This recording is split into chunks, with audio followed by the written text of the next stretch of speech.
চলছে ফিফার অক্টোবর উইন্ডোতে আজ নিজেদের প্রথম ম্যাচে মাঠে নামছেন ব্রাজিল।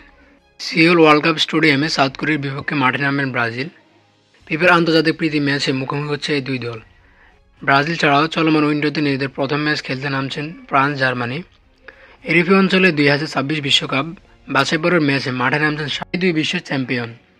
আজ বাংলাদেশ সময় রাত 12:45 লুক্সেমবার্গের বিপক্ষে মাঠে নামবেন জার্মান। অন্যদিকে ফ্রান্সের ম্যাচ আজারবাইজানের বিপক্ষে। বাংলাদেশ সময় রাত 12:45 মাঠে নামছেন কিলিয়ান এমবাপ্পের দল। ইউরোপীয় অঞ্চলের ম্যাচগুলোর লাইভ দেখা যাবে সনি স্পোর্টস নেটওয়ার্কের চ্যানেলগুলোতে। তবে ব্রাজিল সাউথ কোরিয়ার ম্যাচ উপমহাদেশের কোনো টিভি চ্যানেল লাইভ সম্প্রচার করা হচ্ছে না, যার ফলে সেই ম্যাচটি লাইভ দেখতে পারবে না ভক্তরা। কিন্তু আপনারা চাইলে মোবাইলের মধ্যে একটা অ্যাপসের মাধ্যমে দেখতে পারেন। আর অ্যাপসটি প্লে স্টোর অথবা অ্যাপ স্টোরে পাবেন না। অ্যাপসটির নাম হচ্ছে ক্রাইফি টিভি, যার লিঙ্ক আমি কমেন্ট বক্স অথবা ডিসক্রিপশনে দিয়ে দিচ্ছি। আপনার কি মনে হয় আজকে জিতবে ব্রাজিল নাকি সাউথ কোরিয়া? কে প্রথম গোল করবে নিচে কমেন্ট করে জানাতে বলবেন না।